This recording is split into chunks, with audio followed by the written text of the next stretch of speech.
پاکوجلو به مخمل. پاکوجلو نه به مخمل خواهره نه مامانشه، ولی خب پاکوجلو یک دفعه اومد اینجا خیلی زود خودش رو تو دل بقیه جا کرد. با اینکه مخمل خواهرش رو تازه از دست داده بود، ولی پاکوجلو شد خواهر دومش. خیلی هم دوستش داره، خیلی بوسش میکنه، باهاش بازی میکنه، دعواش هم میکنه، ولی خب بیشتر بهش محبت میکنه.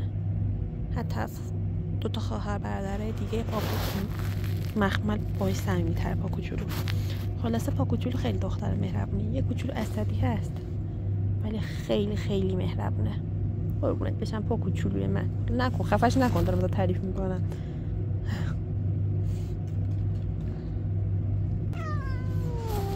خفش که این ازت تعریف کردم چش خورد. بچه خفه کردی، نکنش.